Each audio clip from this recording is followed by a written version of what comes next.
የአሜሪካ ፓስተሮች ለትራምፕ ጸሎት አደረጉ። ለመሆኑ ትራምፕ ጸሎት ያስፈለጋቸው ለምንድን ነው? ፓስተሮቻቸውስ ምን ሲሉ ጸለዩላቸው? ጉዳዩን በስፋትና በዝርዝር ወደ እናንተ የምናደርስ ይሆናል። የክርስቲያኖም ጉዳይና የትራምፕ ፓስተሮች ጸሎት የማድረጋቸው ዜና ወደ እናንተ ይደርሳል። አብራችሁን ቆዩ። የአሜሪካ ፓስተሮች ለትራምፕ ጸሎት አደረጉ። ከመላው አገሪቱ የተውጣጡ ፓስተሮችንና የእምነት መሪዎችን በመካከለኛው ምስራቅ አውዳሚ ጦርነት ላይ ለመጠቁት የአሜሪካው ፕሬዝዳንት ዶናልድ ትራምፕ ቡራኪና ጸሎት ማድረጋቸው ተሰምቷል። ለመሆኑ ቡራኪና ጸሎቱ ምንድን ነው? ለትራምፕስ ምን አሉ? ምን ጸለዩላቸው? በትላንትናው ዕለት በአሜሪካው ፕሬዝዳንት ዶናልድ ትራምፕ በኦቫል ኦፊስ በተካሄደው የጸሎት ስነ ስርዓት የምድሪቱን ግዙፍ ጦርነት በመለኮስ የበርካቶች ሕይወት መቅጠፍ፣ መፈናቀል፣ የአካላዊና ስነ ልቦናዊ ቀውሶች ዓለምንም በስጋት ላይ ለጣሉት መሪ ከመላው አገሪቱ የተውጣጡ ፓስተሮች ፕሬዝዳንቱን ከበው እጃቸውን በመጫን ጸሎት ሲያደርጉ መታየታቸው እያነጋገረ ነው። የኮሚኒኬሽን አማካሪ ማርጎ ማርቲን በኤክስ ገጻቸው ላይ ባጋሩት ቪዲዮ ከትራምፕ ጀርባ የቆሙት ፓስተሮች በጋራ ጸጋውን፣ ሞገሱን፣ ጥበቃውን እንዲሰጥህ እንጸልያለን ብለዋል። ለወታደሮቻችን በጦር ኃይላችን ውስጥ ለሚያገለግሉ ወንዶችና ሴቶች ሁሉም ጸጋህንና ጥበቃህን አይለያቸው። አባት ሆይ ፕሬዝዳንታችን አገራችንን ለመምራት የሚያስፈልገውን ጥንካሬ መስጠትህ እንድትቀጥል እንጸልያለን። እናም ሌሎች ቡራኪ ጸሎት እየጸለዩ ታይተዋል።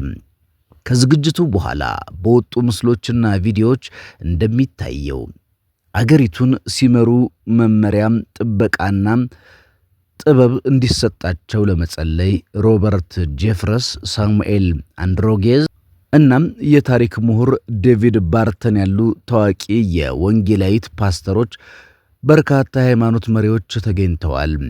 ፓስተር ጄፍረስ በኋላ ላይ በሰጡት ቃለ መጠይቅ ለፕሬዝዳንቱ ጸሎት መምራት ክብር እንደሆነ ተናግረዋል። ሌሎች የእምነት መሪዎች ደግሞ አስደናቂ ቀን እናም ለሀገር አቀፍ አመራር ለመጸለይ ትርጉም ያለው ጊዜ ሲሉ ገልጸውታል። የዕለቱን መርሃ ግብር ተሳታፊዎች እግዚአብሔር ለፕሬዝዳንቱ ጥበብ እንዲሰጣቸው፣ ከጉዳት እንዲጠብቃቸውና በእምነትና በመሰረቱት እሴቶችና ፍትህ ብለው በሚገልጹት መሰረት ላይ የተመሰረቱ ፖሊሲዎች እንዲያራምዱ ጠይቀዋል። የሴራ ተንታኞች ታዋቂ የአሜሪካ ፓስተሮች፣ ነቢያት ዘመቻ በሚመስል መልኩ በሚዲያዎች እየቀረቡ ከሰሞኑ ያለው ጦርነትን ተከትሎ የዓለሙ ንጉሥ ሊመጣ እንደሆነ እንደታያቸው መግለጻቸውና እየሆነ ያለው ነገር መገጣጠሙ ሰውየው እሳቸው ንጉሥ የሚሆኑበትን አዲሱን የዓለም ስርዓት ለማንበር መንገድ ላይ ስለመሆናቸው እየተነገረላቸው ይገኛል። ወደ ሁለተኛው መረጃችን ስናልፍ የትራምፕ አዲሱ የአሜሪካ ጋሻ ክርስቲያኖም በአዲስ ኃላፊነት መጥተዋል።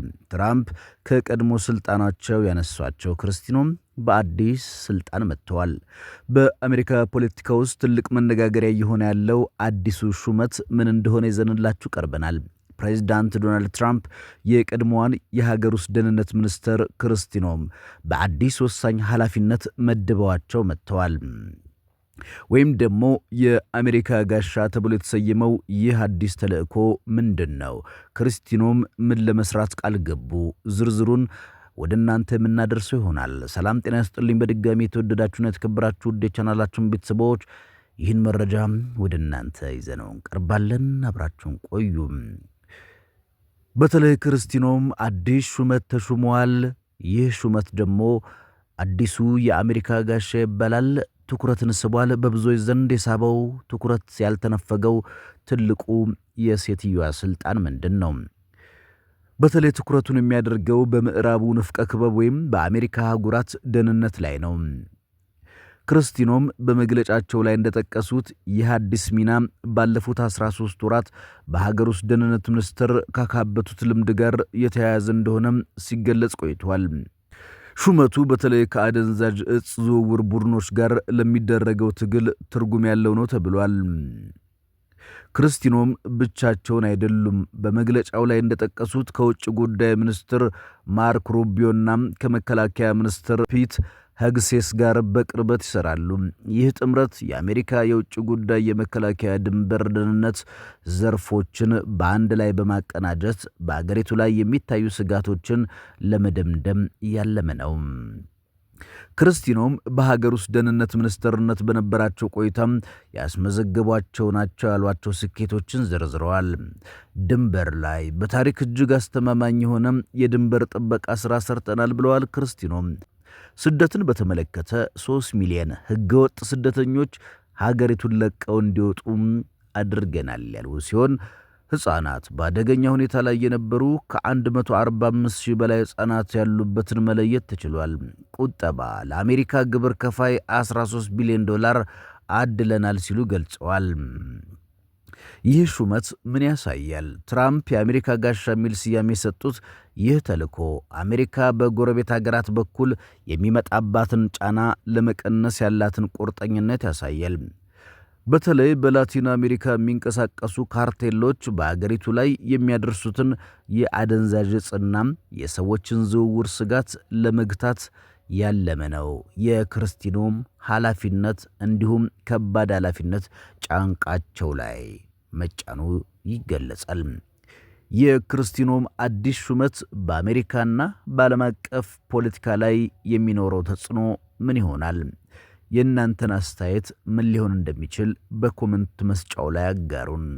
በትላንትናው ዘገባችን የጠበቃ ሙሉዓለምን ገጽን ጠቅሰን ጠበቃ ሙሉዓለም ጌታቸው ይህንን መረጃ አጋርቷል ብለን ፕሬዚዳንት ትራምፕ የዲኤችኤስ ሴኩሪቲ ክርስቲኖምን ሊያባርሩ እንደሆነ ዎል ስትሪት ጆርናልም ዘግቧል ብለን ነበረ።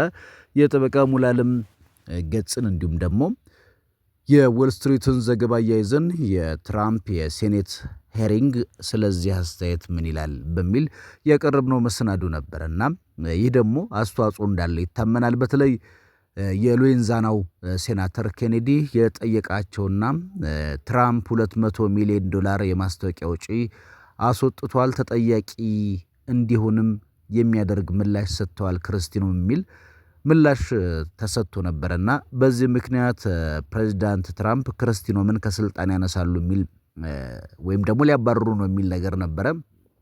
ሁለተኛው የትራምፕ አስተዳደር ካቢኔ እጅግ ጥቂት ሰዎች ከካቢኔው የተባረሩበት ነው።